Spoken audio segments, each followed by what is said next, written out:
ওই যে আমাদের দেশের আল্লামা আছে না, যিনি কোরআনের ফাঁকি নামে পরিচিত, ছিলেন তো আপনারা নাকি? যার অবদান হচ্ছে বাংলাদেশে কোরআনের তাফসির 2 দিন 3 দিন 5 দিন ব্যাপী করতে হয়, সেটা কোরআনের ফাঁকি আল্লামা আমাদেরকে শিখিয়েছেন। এই আল্লামাই শিখিয়েছেন বাংলাদেশে কলেজ ইউনিভার্সিটিতে মাঠগুলোতে কোরআনের তাফসির হয়, এটা এই আল্লামাই শিখিয়েছেন। সে আল্লামাই শিখিয়েছেন শহরের মূল পয়েন্ট চট্টগ্রাম প্যারেড ময়দান, কুমিল্লার টাউন হল, ঢাকা পল্টন ময়দান তাফসির করে কিভাবে হিন্দুকে মুসলমান বানাতে হয় এটার ইতিহাস সৃষ্টি করেছেন আল্লামা। এই কোরআনের ফাঁকিকে বন্দী না করে ছেড়ে দিয়ে দেখো, বাংলাদেশে হয়তো একটা ইসলামী বিপ্লব হবে। কোরআনের ফাঁকিকে বন্দী রাখা যাবে না। ইউসুফ আলাইহিস সালাতু ওয়াস সালামকে বন্দী রাখা হয়েছিল। ইউসুফ আলাইহিস সালাতু ওয়াস সালাম মিশরে আল্লাহর দ্বীন কায়েম করে দেখিয়ে দিয়েছেন। যেভাবে আল্লামা কোরআনের ফাঁকিকে ছেড়ে দেখো, এদেশে কোরআনের রাজ কায়েম হবেই হবে।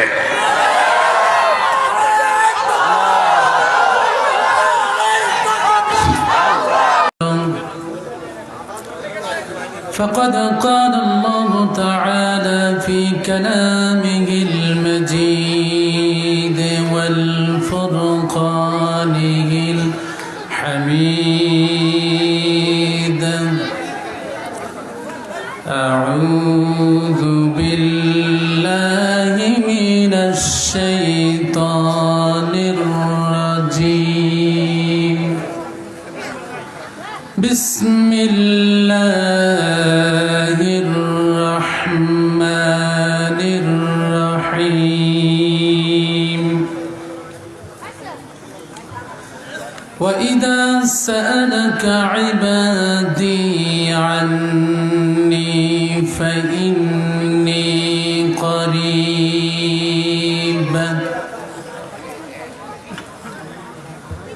وقال تعالى إن الله وملائكته يصلون على النبي يا أيها الذين آمنوا صلوا عليه وسلموا تسليما اللهم صل على سيدنا مولانا محمد وعلى آل سيدنا مولانا محمد مدينة مدينة मुमिनों की गुनगुना है दीदार मदीना तमन्ना है अल्लाहुम्मा सल्ली अला मौलाना मुहम्मद वअला سيدنا مولانا محمد কোন দিন জানি ঢাকা শহরে এই বাড়ি ঘর সারিতে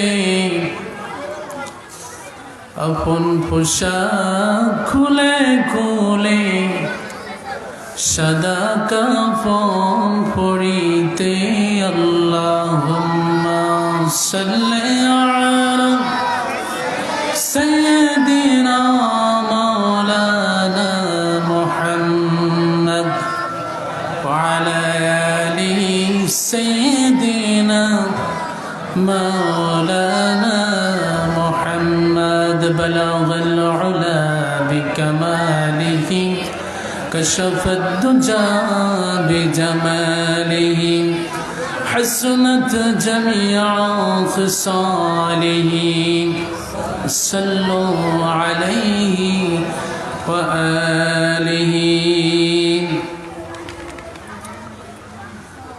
বেরকোট দক্ষিণ পাড়া সৈয়দ আহমদ হাফিজিয়া নুরানি মাদ্রাসার উদ্যোগে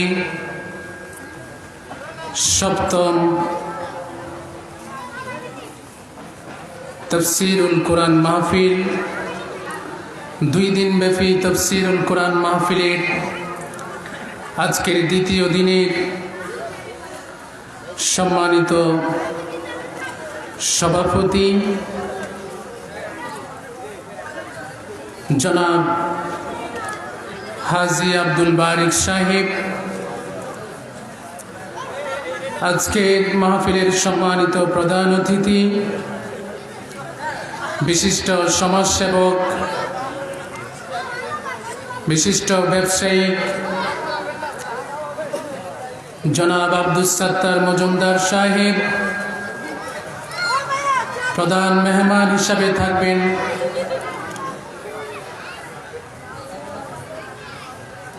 আদ্রা উত্তর ইউনিয়ন যুবলীগের সম্মানিত সভাপতি জনাব নাসিরউদ্দিন রতন সাহেব। আজকের মাহফিলের পৃষ্ঠপোষকতায় আছেন বেলগড় সহকারী বাজার বেলগড় গোসাই বাজার উচ্চ বিদ্যালয়ের সহকারী শিক্ষক জনাব মাস্টার মোহাম্মদ জাকির হোসেন সাহেব। আজকের মাহফিলে যিনি দুপুর বেলায় আলোচনা করেছেন, আমার উস্তাদ সমতুল্য বিশ্ববরণ্য আলেমে দ্বীন মদিনাতুল উলুম কামিল মাদ্রাসার সম্মানিত হেড মুহাদ্দিস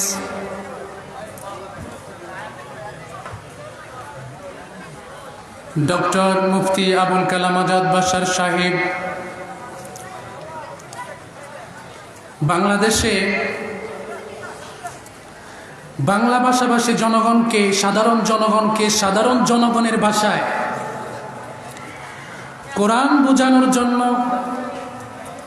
এবং কোরআন প্রেমিকদেরকে আরো উদ্বুদ্ধ করার জন্য ডক্টর মুফতি আবুল কালাম আজাদ বাশার সাহেবের আলোচনা আমাদের কোরআনের ফাঁকির পরে মনে হয় ওনাকেই ধরতে হবে। এত সুন্দর ব্যালেন্সফুল আলোচনা তিনি করেন, কোরআন থেকে কথা বলেন, কিন্তু যখন তিনি বাংলা ভাষাভাষী মানুষের যেন জনসাধারণের ভাষা তিনি এই কোরআনটা মানুষের কাছে উপস্থাপন করতে পারেন, তিনি ডক্টর মুফতি আবুল কালাম আজাদ বাশার সাহেব। আমি ওনার দীর্ঘ নেক হায়াত কামনা করছি। আমরা সবাই বলি আল্লাহুম্মা আমিন। আজকের মাহফিলের যিনি প্রধান মুফাসসির, তিনি সরাসরি আমার উস্তাদ। গত 2 বছর আমি ওনার কাছে বুখারী পড়েছি জামিয়া কাসিমিয়া কামিল মাদ্রাসায়। আল্লামা শাইখ মুফতি কাদি ইব্রাহিম হাফিজাহুল্লাহ হুজুর আসার পথে আছেন। হুজুরকে সুস্থভাবে যেন সঠিক সময় আল্লাহ আসার তৌফিক দান করে, সবাই বলি আমিন। আমার সম্মানিত প্রিয় উপস্থিতি, আপনাদের সম্মুখে মহাগ্রন্থ আল কুরআনুল কারীমের সবচেয়ে বড় সূরা কোনটি? সূরা বাকারা। সূরা বাকারা থেকে 186 নম্বর আয়াত আমি তেলাওয়াত করেছি। এই আয়াতকে কেন্দ্র করে কিছু কথা বলবো ইনশাআল্লাহ। আমাদেরকে কোরআন থেকে কথা বলতে হবে। আল্লাহ রাব্বুল আলামিন বলছেন وإذا سألك عبادي عني فإني قريب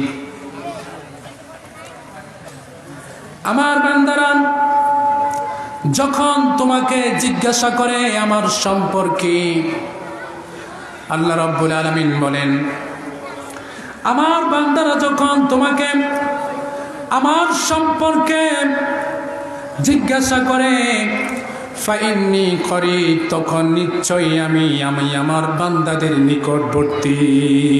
সুবহানাল্লাহ। আল্লাহ কোথায় আছেন? সবাই বলেন আল্লাহ কোথায়? আরশে আজিমে উপরে। আল্লাহ কোথায়? সবাই বলেন উপরে। কিন্তু আল্লাহ তাআলা এখানে বলছেন ফাইন্নি করিব, আমি বান্দার নিকটবর্তী।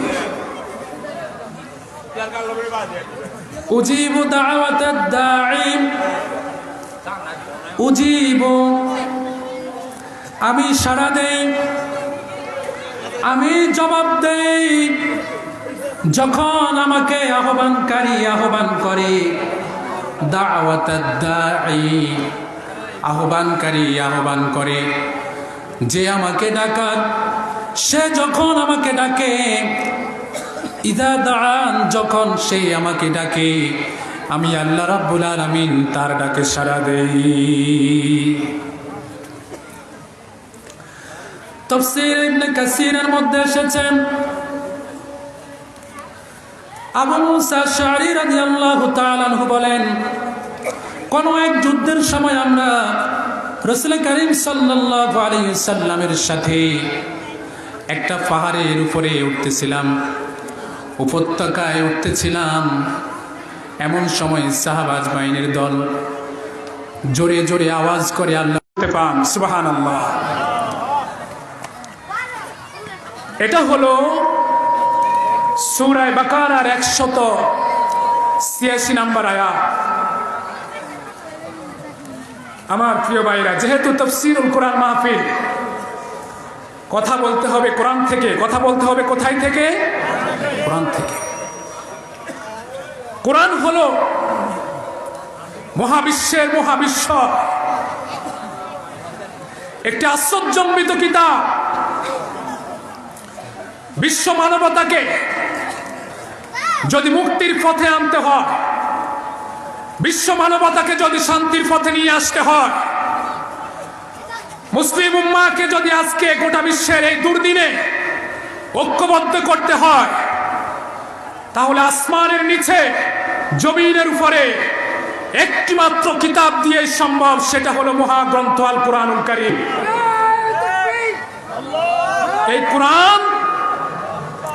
এই কোরআনের বিকল্প কোন গ্রন্থ মানব জাতির মুক্তির জন্য, হেদায়েতের জন্য এখন আমাদের সামনে নেই। এজন্য কোরআন থেকে কথা বলতে হবে। আর কোরআনটা হলো হক। কোরআন কি? সবাই বলেন। আলোচনা শুনলেই তো শুধু হবে না, কথা বলতে হবে। কোরআন কি? কেউ যদি কোরআন মানে, কোরআন অনুসরণ করে, তাহলে বুঝতে হবে সে হকের উপরে আছে। কিসের উপরে আছে? হকের উপরে আছে। হক খোঁজার জন্য দৌড়াদৌড়ির দরকার নাই। কে কত রশি বাঁধলো, ৮ রশি নাকি ৯ রশি, এখানে সেখানে দৌড়াদৌড়ির দরকার নাই।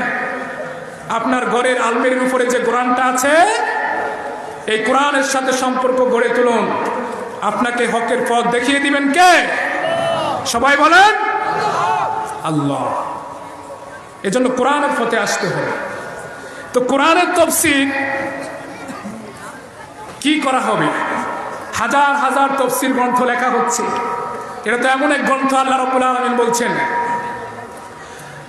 قل لو كان البحر مدادا لكلمات ربي, লেখার জন্য তারা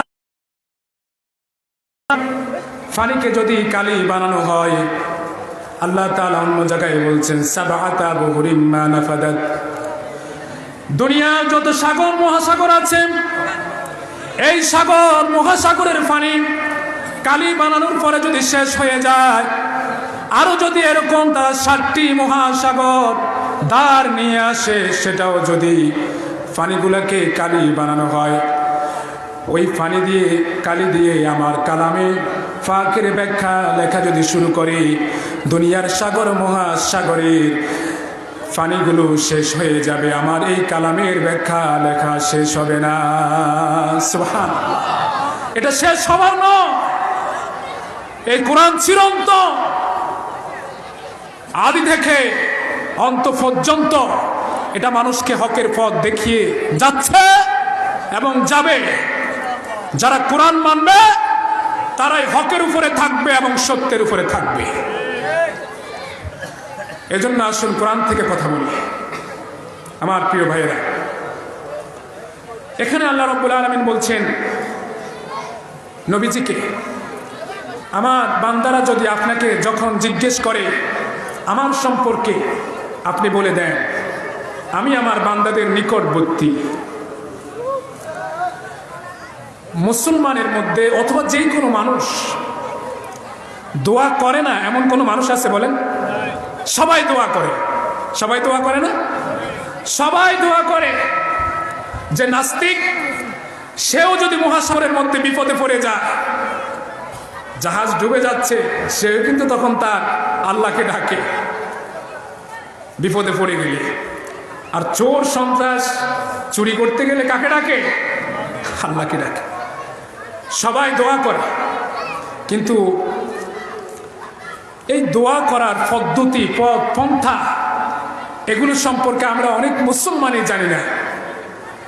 আজকের আলোচনা যদি শোনেন মনোযোগ সহকারে, আপনার দৃষ্টিতে দেখবেন, আপনার বিবেকে কিছু ভুল ধরা পড়বে। আসলে তো আমি এইভাবে ভাবি নাই। আজকে আমরা আলোচনা করব কিভাবে দোয়া করা যায়, কিভাবে দোয়া করলে কবুল হওয়ার পদ্ধতি এবং সুন্নাত পদ্ধতি, সহজ পদ্ধতি, কিভাবে আল্লাহ রাব্বুল আলামিনের ক্ষমা পাওয়া যায়। এই দোয়া সম্পর্কে রাসূল করিম সাল্লাল্লাহু আলাইহি ওয়াসাল্লাম বলেন, তিরমিজির বর্ণনা এসেছে, আবু হুরায়রা রাবী, قال رسول الله صلى الله عليه وسلم من لم يسأل الله يغضب عليه। যে ব্যক্তি দোয়া করে না, আল্লাহ রাব্বুল আলামিনের কাছে যে চায় না, তার উপরে আল্লাহ রাব্বুল আলামিন রাগান্বিত হন। তার উপরে আল্লাহ কি হন? দেখছেন আমাদের কি এমন এক রব, কি এমন আল্লাহ, যে আল্লাহর কাছে না চাইলে তিনি রাগান্বিত হন। তাহলে আমাদেরকে দোয়া করতে হবে। মুসলিম জীবনে আমরা যে আল্লাহর কাছে দোয়া করি, সবচেয়ে গুরুত্বপূর্ণ দোয়া কোনটি বলতে পারবেন? ঈমান আনার পরে, তাওহীদ বুঝার পরে আমরা যে আল্লাহর কাছে দোয়া করি, সবচেয়ে গুরুত্বপূর্ণ দোয়া কোনটি বলতে পারবেন? সবচেয়ে গুরুত্বপূর্ণ মুসলিম জীবনে দোয়া হলো আল্লাহর কাছে ক্ষমা চাওয়া। কি চাওয়া? সবাই বলেন, আওয়াজ করে বলেন, ক্ষমা চাওয়া। ক্ষমা চাওয়া কেমন গুরুত্বপূর্ণ? একটা মসজিদের মধ্যে মনে করেন দুজন লোক আল্লাহর কাছে দোয়া করতেছে। একজন উত্তর পাশে বসে দোয়া করতেছে, আরেকজন দক্ষিণ পাশে বসে দোয়া করতেছে। দুইজন কার কাছে দোয়া করে? উত্তর পাশে যে লোকটা দোয়া করে, দক্ষিণ পাশের সেই লোকটা কি বলতে পারবে উত্তর পাশে লোকটা কি দোয়া করতেছে? এটা বলতে পারবে? গোপনে দুইজনে কি করতেছে? গোপনে দোয়া করতেছে। আচ্ছা বলেন তো, এখন মনে করেন উত্তর পাশে যে লোকটা আছে, সে দোয়া করতেছে আল্লাহর কাছে ভাবে, আয় আল্লাহ রাব্বুল আলামিন, আমার রিজিক বৃদ্ধি করে দাও, আমার সম্মান বৃদ্ধি করে দাও, আমি অভাব অনাটনে আছি, আমার অভাব অনাটন দূর করে দাও, আমার ছেলে মেয়েকে তুমি মানুষের মতো মানুষ বানিয়ে দাও, আমার চাকরিতে তুমি প্রমোশন দিয়ে দাও। একটা একটা করে সে ধারাবাহিকভাবে আল্লাহ রাব্বুল আলামিনের কাছে দোয়া করছে। আর দক্ষিণ পাশে যেই লোকটা বসা, সেই লোকটা কোনো কিছুই দোয়া করে না। সে যদি একটা দোয়া করে, সেটা হচ্ছে আল্লাহ তুমি আমারে ক্ষমা করে দাও, আমার জীবনের গুনাহ মাফ করে দাও, জীবনে যত গুনাহ করেছি এই গুনাহগুলো মাফ করে দিয়ে তুমি আমার কলবকে সাফ করে দাও, আমাকে পবিত্র বানাইয়ে দাও, আমার গুনাহগুলো তুমি মুক্ত করে দাও। দুইজনে দুই রকম দোয়া করতেছে। আচ্ছা বলেন তো, এখন কার দোয়াটা উত্তম? যে ক্ষমা চায়, যে কিভাবে উত্তম? দেখেন, যে ব্যক্তিকে আল্লাহ রাব্বুল আলামিন ক্ষমা করে দেয়, যার গুনাহ আল্লাহ তাআলা মাফ করে দেয়, তার একটা একটা একটা করে আল্লাহর কাছে বলতে হয় না। যে ব্যক্তিকে আল্লাহ তাআলা গুনাহমুক্ত করে দেয়, যার অন্তরটা গুনাহমুক্ত, তার কি চাহিদা, কখন তার কি প্রয়োজন, সব কিছু মিটাই দেয় কে? আল্লাহ। এজন্য বেশি বেশি কি চাইতে হবে? ক্ষমা চাইতে হবে। শুরুতেই মনে করেন মনের চাহিদা এটা দেন ওইটা দেন, হ্যাঁ এগুলো তো বলবেন, কিন্তু প্রথমে কি চাইব? ক্ষমা চাইব। আমার ভাইরা, ক্ষমা চাওয়ার ক্ষেত্রে আমাদের কিছু ভুল আছে। ক্ষমা চাওয়ার ক্ষেত্রে আমাদের কিছু কি আছে? দেখেন কি ভুলটা আছে, লক্ষ্য করলে বুঝবেন। যখন আল্লাহর কাছে আমরা ক্ষমা চাইব, তখন আমরা তো মানুষ, আমরা খুব চালাক। আল্লাহ তাআলা সূরা আনামের 53 নম্বর আয়াতে বলছেন, আলাইসাল্লাহু বিআলামা বিশ-শাকিরিন আ'লামু বিশ-শাকিরিন।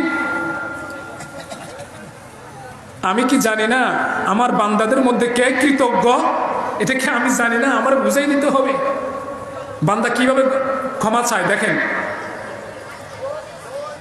কোন একজন লোক আল্লাহ রাব্বুল আলামিনের নিকট ক্ষমা চাচ্ছেন, ক্ষমা চায় এভাবে। দেখেন, সে বলে, আল্লাহ আমি কিন্তু গুনাহ করতাম না, যুবক বয়সে বন্ধুদের সাথে আড্ডা দিয়েছিলাম, হঠাৎ করে রাত্রিবেলা একদিন ওই খিলা বাজারের পাশে একটা আড্ডায় বসেছিলাম, বন্ধুরা দিয়ে ফেন্সিডিল অথবা ডাইল খাবে এটা আমি জানতাম না। তাদের সাথে বসে আমি নেশাগ্রস্ত হয়ে গিয়েছিলাম। প্রথম দিন আমি নেশা করেছিলাম, তারপরে আমি নেশাগ্রস্ত হয়ে যাই। আমি কিন্তু নিজে গুনাহ করতাম না, আল্লাহ বন্ধুদের কারণে করছি, তুমি আমারে মাফ করে দাও। দেখেন, সে নির্দোষ, সে গুনাহ করছে কার কারণে? বন্ধুদের কারণে। আল্লাহর কাছে দোয়া করতেছে। কলেজ ইউনিভার্সিটি লাইফে গেলাম, কোনো মেয়ের সাথে জীবনে সম্পর্ক রাখি নাই, কিন্তু হঠাৎ একটা সুন্দরী মেয়ে আমার মেসেঞ্জারের মধ্যে ফ্রি টক টাইমে আমাকে SMS করেছিল।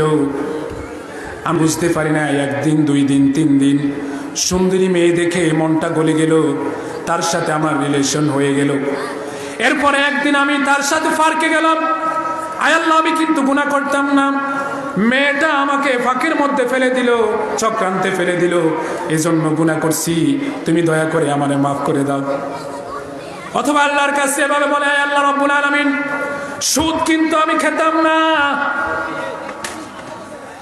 আমার টাকা পয়সা ছিল না, ছেলে একটা বিদেশ গেছিল, কিছু টাকা ফাটাইছিল, হঠাৎ একটা লোক এসে সুদের উপরে কিছু টাকা চাইছিল, ওই লোকটা চাওয়ার কারণে তারে আমি সুদের উপরে টাকা দিছিলাম, এজন্য আমি পরে সুদের খাতায় আমার নাম উঠে যায়, আমারে মাফ করে দাও। তাহলে সে কিন্তু গুনাহ একটাও করে নাই। গুনাহ করছে তার বন্ধুর কারণে, গুনাহ করছে সুন্দরী মেয়ের কারণে, আর যে সুদ চাইছে তার কারণে। এই ধরনের ক্ষমা আল্লাহর কাছে চাওয়া যাবে না। আপনি কার কাছে হাত তুলেছেন বুঝতে হবে। যিনি রাজার রাজা, যিনি রাজাধিরাজ, সমস্ত জগতের মালিক, সে আল্লাহর কাছে যখন আপনি হাত তুলেছেন, প্রথমে আপনাকে স্বীকৃতি দিতে হবে, সারেন্ডার করতে হবে। আপনার গুনার স্বীকৃতি আপনাকে দিতে হবে। গুনার স্বীকৃতি কি করতে হবে? এভাবে না, বরং বলতে হবে, আল্লাহ আমি আসলে নেশায় জড়িয়ে গেছি, এটা আমার অপরাধ, দয়া করে তুমি আমারে মাফ করে দাও। তুমি যদি মাফ না করো আমি কোথায় যাব? ও আল্লাহ, আমি তোমার কাছে ক্ষমা চাচ্ছি, আমি গুনার স্বীকৃতি দিলাম, আমি অপরাধী। এই স্বীকৃতি দিয়ে আপনাকে ক্ষমা চাইতে হবে। বুঝেন কিনা? এই ধরনের একটা চিন্তা আমাদের আছে। আরেকটা চিন্তা হলো কি, আমাদের আমরা চিন্তা করি আসলে আমার গুনাহ করতে করতে আমি তো আসলে নাফাক। আমি কি নাফাক? আমার কলব নাফাক হয়ে গেছে, আমার মুখ নাফাক হয়ে গেছে, আমার হাত নাফাক হয়ে গেছে। এখন আমি যদি আল্লাহর কাছে ক্ষমা চাই তাহলে আল্লাহ শুনবে না, তাহলে আল্লাহ শুনবে না। আপনারা কি শুনতেছেন? কথা বুঝেন? আল্লাহ শুনবে না, এই চিন্তা রাখে। তো এখন কি করতে হবে? সে এখন চিন্তা করতেছে তাহলে কোন নেককার লোক, বুজুর্গ লোক, তার হাত ধরতে হবে। উনি যদি দোয়া করেন তাহলে ওনারা উসুলে আল্লাহ আমারে কবুল করে নিবে। এই ধরনের চিন্তা আছে কিনা বলেন? আছে। শত শত মানুষের, হাজার হাজার মানুষের এই চিন্তা আছে। এই চিন্তাটা শুদ্ধ নাকি ভুল? আপনি জানেন কত ভুল? এই চিন্তাটা বিশাল ভুল। এই চিন্তাটা যে ব্যক্তি রাখে সে আল্লাহ তাআলার গফুর রহিম এই নামের অর্থ জানে না, আল্লাহ তাআলার দয়া সম্পর্কে তার ধারণাই নাই। সে মনে করে আমি এমন গুনাহ করছি, আমি নাফাক হয়ে গেছি, এখন তো আমারে আর মাফ করবে না আল্লাহ। তা আমি তাহলে কি করতে হবে? একজন বুজুর্গ যদি আমার জন্য দোয়া করেন তাহলে হয়তো আমি ক্ষমা পেয়ে যাব। এজন্য সে কি করে? দরবারে দরবারে ঘুরে। কথা বুঝছেন? মহিষ দেয়, গরু দেয়, এগুলোর উসুলাই নিয়ে একটু ফার পাওয়া যায়। এই ধরনের চিন্তা করে সরাসরি আল্লাহর কাছে ক্ষমা না চাওয়া, এটা আরেকটা গুনাহ। এটা আরেকটা গুনাহ। কেন গুনাহ? রাসূল কারীম সাল্লাল্লাহু আলাইহি ওয়াসাল্লাম বলেন, মুসলিম শরীফের বর্ণনা এসেছে, আনাস ইবনে মালিক রাদিয়াল্লাহু তাআলা আনহু, হযরত আবু যর রাদিয়াল্লাহু তাআলা আনহু এই হাদিসটি বর্ণনা করেছেন। মান লাকিয়ানি বিকুরাবিল আরদি খাতিয়াতান লাকিয়াতাহু বিমিসলিহা মাগফিরাতান। রাসূল কারীম সাল্লাল্লাহু আলাইহি ওয়াসাল্লাম বলেন, ইয়াকুলুল্লাহু আযজা ওয়া জাল্লা, আল্লাহ রাব্বুল আলামিন বলেছেন, শুনেন কি বলেছেন এখানে। রাসূল কারীম সাল্লাল্লাহু আলাইহি ওয়াসাল্লাম বলেন, আল্লাহ রাব্বুল আলামিন বলেছেন, ও আমার বান্দারা, তোমরা যদি দুনিয়ার সমপরিমাণ গুনাহ নিয়ে আমার কাছে ক্ষমা চাইতে আসো, আমি আল্লাহ রাব্বুল আলামিন দুনিয়া পরিমাণ ক্ষমা নিয়ে আমি আমার বান্দাদের সাথে মিলিত হয়ে যাই। সুবহানাল্লাহ। দুনিয়া পরিমাণ গুনাহ নিয়ে তুমি যদি আল্লাহর কাছে ক্ষমা চাও, আল্লাহ তাআলা তোমার জন্য কি করেন? দুনিয়া পরিমাণ ক্ষমা নিয়ে তোমার সাথে মিলিত হয়। তো তুমি হতাশ কেন? আমি বলবো যুবক ভাইদেরকে, নেশা করেছেন সারা জীবন, আপনি হতাশ। জিনার সাথে জড়িত ছিলেন, আপনি হতাশ। চিন্তা মাথা থেকে ফেলে দিয়ে আসুন আল্লাহর দরবারে, আল্লাহ তাআলার কাছে ক্ষমা চান, আল্লাহ তাআলা ক্ষমা করে দিবেন। আল্লাহর কাছে ক্ষমা না চাইয়া আপনি যদি এদিক সেদিক ঘোরাফেরা করেন তাহলে লাভ নাই। আমাদের আদি পিতা কে বলেন তো? আদম আলাইহিস সালাম। ওনাকে বলা হলো, লা তাকরাবা হাযিহি শাজারা ফাতাকুনা মিনাজ জালিমিন। ওই বৃক্ষের নিকট যাও না, যদি যাও তাহলে জালিমদের অন্তর্ভুক্ত হয়ে যাবে। এখন বৃক্ষের নিকট যখন গেলেন, দুনিয়াতে আল্লাহ তাআলা পাঠাই দিলেন। আদম আলাইহিস সালাম যদি এই ভুলটা করার পরে, আচ্ছা বলেন তো, যদি উনি মনে করতেন যে আমি তো আর মাফ পাবো না গুনার, তাহলে বলেন আমাদের কি হতো? উনি কান্নাকাটি করছেন কিনা বলেন? ক্ষমা পাইছেন কিনা বলেন? এটাই প্রমাণ করে যত গুনাই করো তুমি ক্ষমা চাও, তোমার জন্য ক্ষমা আছে, তোমার জন্য কি আছে। কিন্তু ভুল পথে যাইও না। তুমি কোন পথে করো?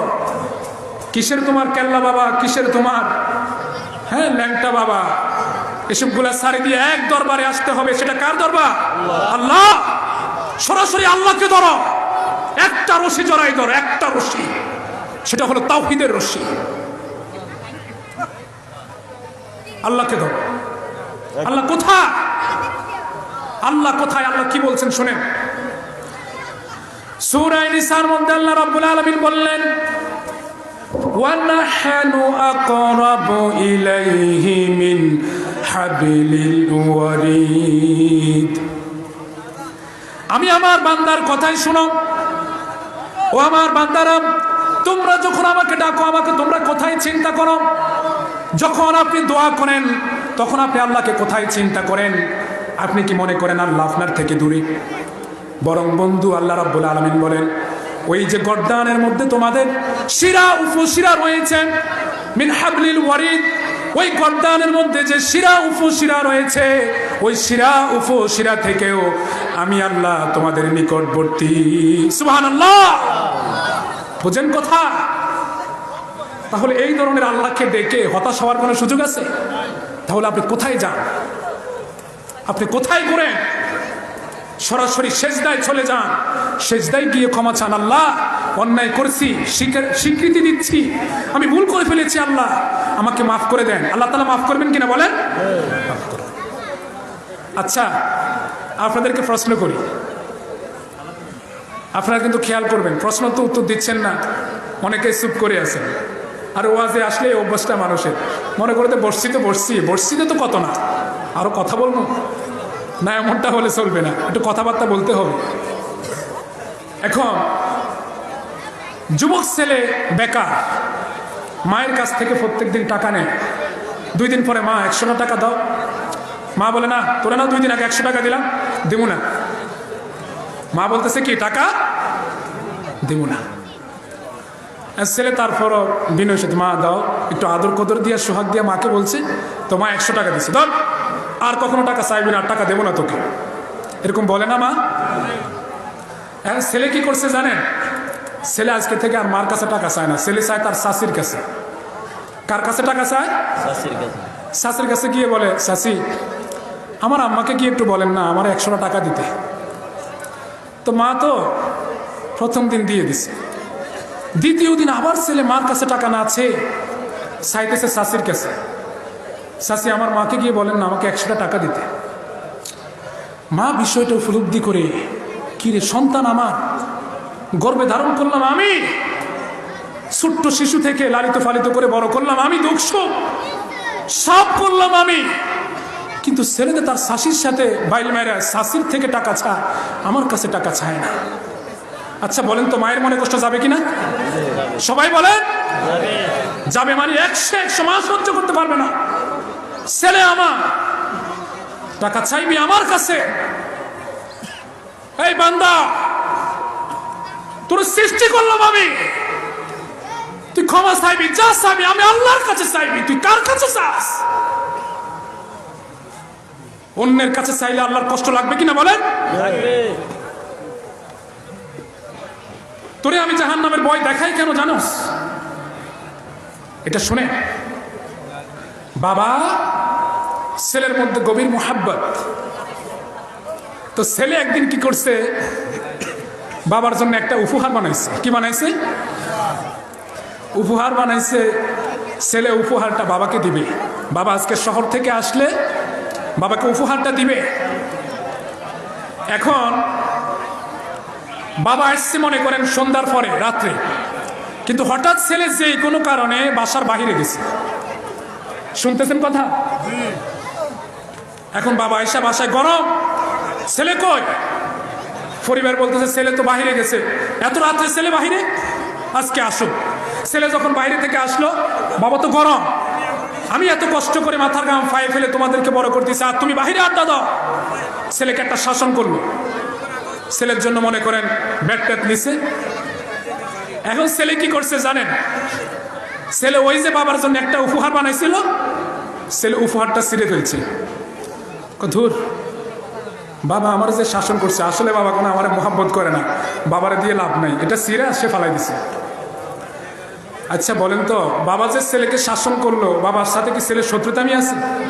ছেলে ভালোর জন্য করছে না খারাপের জন্য করছে? বাবা যখন শুনলো, ছোট ভাই জিজ্ঞেস করলো, কিরে ভাই তুই না বাবার জন্য একটা উপহার বানাইছিলি? তো বাবা তো আমরা দেখতে পারে না। আসলে কি বাবা তারা দেখতে পারে না? এমনটা দেখতে তো পারে।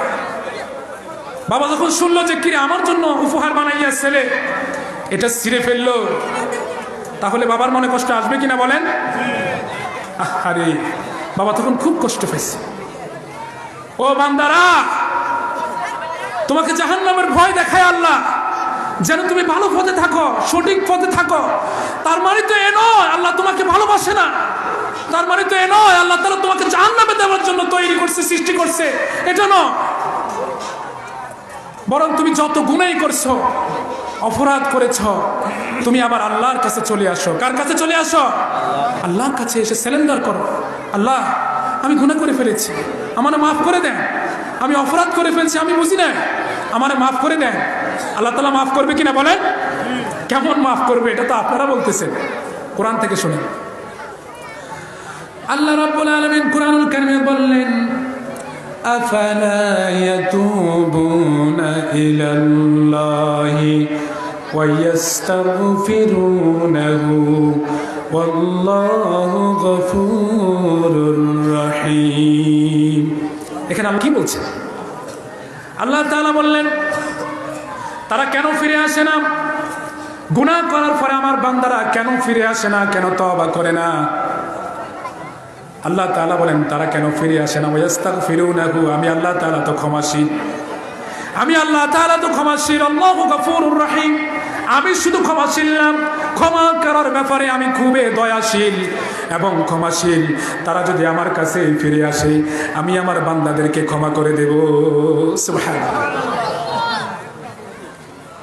মুসলিম শরীফের একটি হাদিস পড়লাম, কামিল দ্বিতীয় বর্ষে মুসলিম সানি তে এসেছে। আমি আশ্চর্য হয়ে গেছে, জানেন ক্ষমার ব্যাপারে কত কথা। রাসূল সাল্লাল্লাহু আলাইহি সাল্লাম বললেন, আল্লাহ তাআলা বলেছেন, যখন কোনো বান্দা প্রথমেই গুনাহ করে আল্লাহর কাছে ক্ষমা চায়, আল্লাহ তাআলা ফেরেশতাদেরকে বলে, ফেরেশতারা, আমার বান্দা আমার উপরে ঈমান এনেছে, সে জানে আমার কাছে একদিন আসতে হবে, এজন্য সে আমার কাছে ক্ষমা চাইছে, আমি আমার বান্দারে ক্ষমা করে দিলাম একবার। দ্বিতীয়বার যখন বান্দা আবার গুনাহ করে, আবার যখন ক্ষমা চায়, আল্লাহ বলে, ফেরেশতারা, প্রথমবার ক্ষমা করার পরে আমার বান্দা আবার ক্ষমা চাইতেছে, আমার বান্দা জানে তার জন্য জাহান্নামের শাস্তি আছে, এই ভয়ে সে আমার কাছে ক্ষমা চাইতেছে, দ্বিতীয়বার আমার বান্দাকে আমি ক্ষমা করে দিলাম।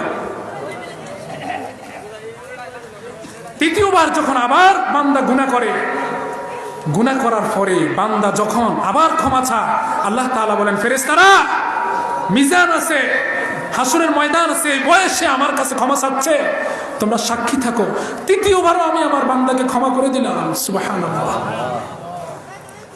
সাহাবারা জিজ্ঞেস করলো, ইয়া রাসূলুল্লাহ, যদি চতুর্থবার গুনাহ করে?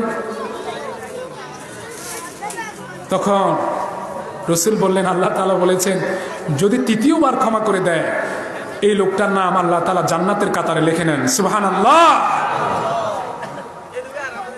তো ক্ষমা চাইবেন, প্রথমে কি চাইবেন? শুরুতে আমরা তো মুনাজাত করি, দোয়া করি না আমরা? আহারে, দোয়া কিভাবে করে? রব্বানা যালামনা আনফুসানা ওয়া ইল্লাম তাগফির ওয়া তারহামনা লাকুনা মিনাল খাসিরিন, আমিন, শেষ। এই যে একটা দোয়া করে, তাড়াহুড়া করে। আচ্ছা আপনারা বলেন, আপনি তাড়াহুড়া করে দোয়া করার পর আপনার কাছে কি মনে হয়, দোয়াটা কি কবুল হবে? না না, আপনি জিজ্ঞেস করেন না আপনাকে যে আসলে কি কবুল হবে?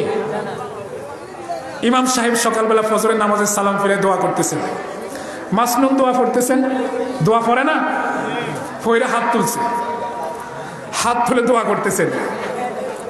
এই শুনেন, এটা কিন্তু অনেকের ভুল আছে। তো দোয়া করতেছেন তিনি, দোয়া করার সময় যে হাত তুলছে যারা, তারা তো চুপ, কিছুক্ষণ পরে বলে আমিন, কিছুক্ষণ পরে বলে আমিন, তাই না? তো সে তো হাত তুলে চিন্তা করতেছে, বাইরে দেখতেছে একটা লোক ঘুরাঘুরি করতেছে, হে চিন্তা করতেছে, এই লোকটা এত দেরিতে আসলো, এটা কি ফজর নামাজ পড়ছে নাকি পড়ে নাই? এ কখন ফজর নামাজ পড়বো, সূর্য তো উঠে যাবে, এমনি দোয়াদরি রয়েছে, এই জায়গা দিয়ে কি দোয়াদরি রয়েছে, আর এই জায়গা দিয়ে এগুলা চিন্তা করতেছে। ইমাম সাহেব যখন বললো বিরাহমাতিকা ইয়া আরহামার রাহিমিন, সেও বললো বিরাহমাতিকা ইয়া আরহামার রাহিমিন। এই যে তার চিন্তা চেতনা দোয়ার প্রতি ছিল না। আচ্ছা বলেন, দোয়াটা যদি কবুল হয়, তার দোয়া কবুল হয়েছে কেন জানেন? রাসূল কারীম সাল্লাল্লাহু আলাইহি সাল্লাম বলছেন, যখন তোমরা দোয়া করবে তখন দৃঢ়তার সহিত দোয়া করবে, মনোযোগের সহিত দোয়া করবে। আপনি কার কাছে হাত তুলেছেন? তো আল্লাহ কে, তিনি কত বড়, তিনি কত মহা, এটাই আপনি বুঝলেন না। তার কাছে হাত তুলে আপনি ইসলামি করেন, আপনি আপনার ব্যস্ততা দেখাচ্ছেন। আপনার কি মনে হয় দোয়া কবুল হয়ে যাবে? ঠিক আছে, দোয়া করা নিয়ে আবার আমাদের দেশে দেখবেন ইয়ার কিও হয়, এক মুরব্বী আরেক মুরব্বীর জন্য দোয়া করতেছে, আল্লাহ আপনারে মাফ করে দেখ, কি কয় ভালো বলছে না, হে মুরব্বী সাথে গেছে কে আপনারে মাফ করতে পারে না, এক মুরব্বী কি হইল, বললাম যে আল্লাহ আপনার মাফ করে দিত, জীবনে তো পাপ পুণ্য কম করেন নাই, তার এক মুরব্বী আপনিও তো কম করেন নাই, আপনারা মাফ করতে পারে না। আচ্ছা, এটা কি একজনের প্রতি একজনের দোয়া নাকি ঠেলাঠেলি? এই ধরনের ঠেলাঠেলি করে দোয়া করলে দোয়া কবুল হবে না, এই ধরনের ঠেলাঠেলি করে দোয়া করলে দোয়া, হিংসা করে দোয়া করলে দোয়া কবুল হবে না, হিংসা করে দোয়া করলে কি হবে না, দোয়া, হিংসা করে দোয়া করে। আল্লাহ তাআলা আপনি এই লোকটার এত সম্পদ দিলেন, আমারে কিছু দিলেন, আমি আপনার কাছে কতবার চাইতেছি আমার কিছু দেন না, ঠিক আছে, এই ধরনের হিংসা করে দোয়া করা যাবে না। এরপরে আরেকটা কি জানেন, কিছু লোক আছে মেজাজ গরম করে দোয়া করে, কিরূপ কি করে, মেজাজ গরম করে দোয়া করে।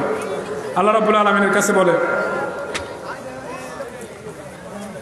আল্লাহ তাআলা হে আমারে কষ্ট দিছে, ঠিক আছে, খুব মেজাজ গরম, তার বিচার তুমি করো, কয় না, হ্যাঁ তারও তুমি একটা কি সঠিক বিচার করো, এই করো সেই করো, এইসব মেজাজ গরম করে দোয়া করলেও দোয়া, মেজাজ গরম করে দোয়া করে কিনা মহিলারা বেশি, মহিলারা যদি শুনে থাকে একে অন্যকে গজবে দেয় বেশি, বদদোয়া দেয় বেশি, হ্যাঁ তোর উপরে আল্লাহর গজব করুক, এই হয়েছে সেই হয়েছে, তোর বিচার আল্লাহ করুক, এই মহিলারা শোনেন এসব তো আল্লাহর কাছে কবুল হয় না। এগুলো সব প্রত্যেকটা কথা আপনার এগুলোর দলিল আছে। আমার প্রিয় ভাইয়েরা,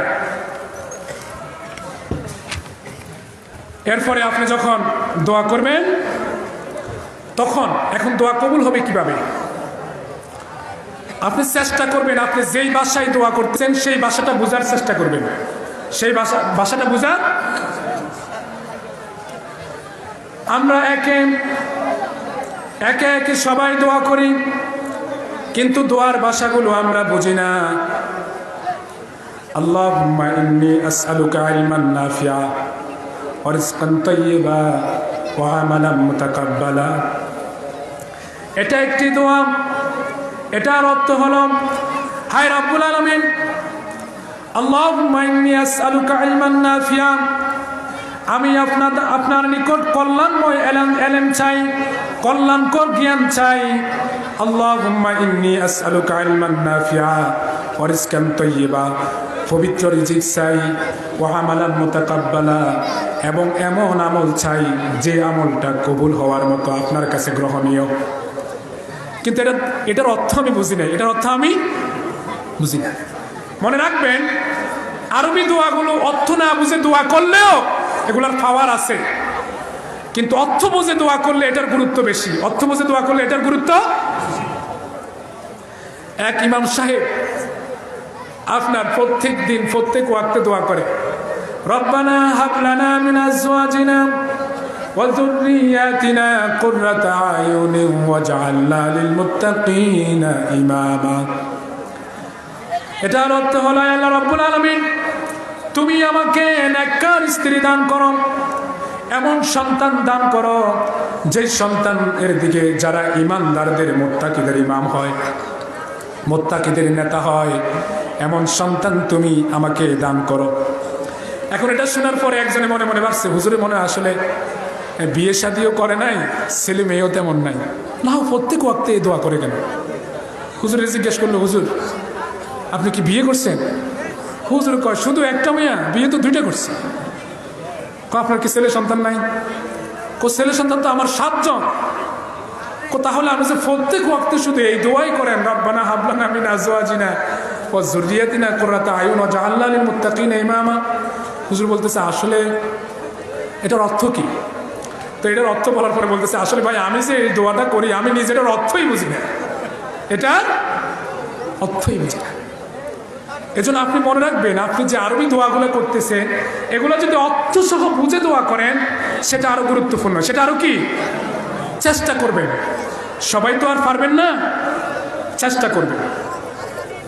মনে করেন এমন ভাষায় দোয়া করতেছেন, আপনি নিজেও বোঝেন না, ইমাম সাহেবও বোঝে না, আপনি শুধু আমিন আমিন বললেন।